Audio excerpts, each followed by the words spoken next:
Hay sonidos que fascinan y al mismo tiempo inquietan, tonos capaces de estremecer, de romper la calma y sembrar la duda sobre lo que se escucha. En diferentes épocas, ciertos acordes y melodías recibieron un nombre perturbador: la música del diablo.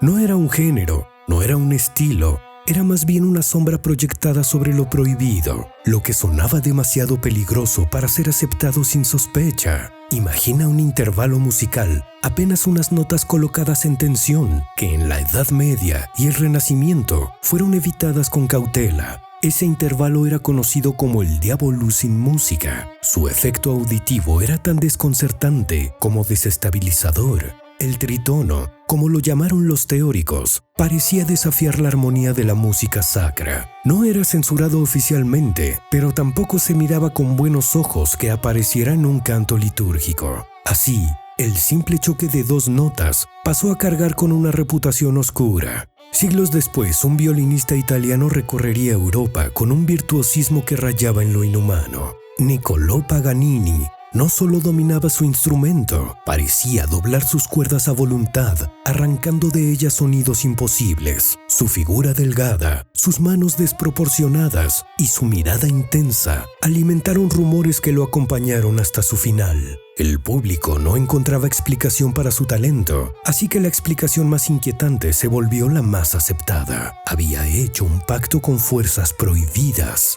Pero lo más perturbador nacería en tierras del sur de Estados Unidos. Allí, un hombre delgado y enigmático, con una guitarra gastada en las manos, caminaría hacia un cruce de caminos al caer la noche. Su historia no puede probarse con documentos, pero su música y su repentina transformación sí quedaron registrados en la memoria. Lo llamaban Robert Johnson y se decía que había entregado algo invaluable a cambio de convertirse en el más grande intérprete de blues de su tiempo. La idea de vender el alma a cambio de talento musical no surgió con Johnson, pero con él alcanzó un símbolo que aún hoy resuena. Su vida corta y sus canciones cargadas de lamentos dejaron un eco tan profundo que terminaron marcando el nacimiento de un mito que más tarde se extendería al rock, al metal y a todo lo que se atreviera a sonar demasiado rebelde.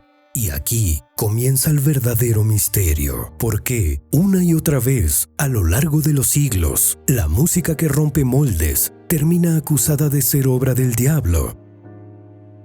El tritono, ese intervalo disonante que los tratadistas medievales asociaban con lo prohibido, nunca fue silenciado por completo. Con el tiempo, compositores de la talla de Bach o Mozart lo emplearon como recurso dramático. En el romanticismo, Wagner lo convirtió en un símbolo de tensión infinita. La sospecha inicial había dado paso a la fascinación. Lo que antes sonaba peligroso se transformaba en una herramienta artística poderosa. La música había encontrado en la disonancia una forma de estremecer, y ese estremecimiento era adictivo.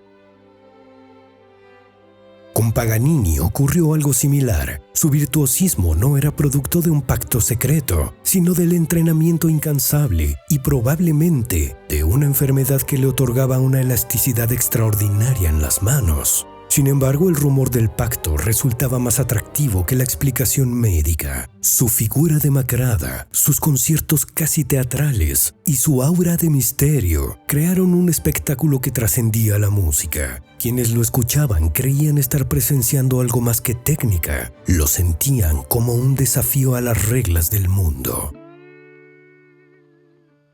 En el sur de Estados Unidos, mientras tanto, el blues estaba naciendo en las comunidades afroamericanas. Era una música de dolor y resistencia, cargada de espiritualidad y desgarro, pero Johnson llevó la leyenda a otro nivel. Su supuesta visita al cruce de caminos, donde habría entregado su alma para convertirse en un guitarrista extraordinario, encapsulaba todos los miedos y deseos de una sociedad en transformación. El mito creció porque encajaba perfectamente en un contexto donde lo prohibido siempre resultaba más seductor. Esa misma percepción acompañó al rock and roll en los años 50. La energía desbordada, los bailes frenéticos y las letras cargadas de deseo eran vistos como un desafío directo a la moral dominante. Canciones y artistas comenzaron a ser señalados como corruptores, como propagadores de sonidos prohibidos. De nuevo, el término música del diablo se colocaba sobre un estilo que en realidad representaba libertad y cambio.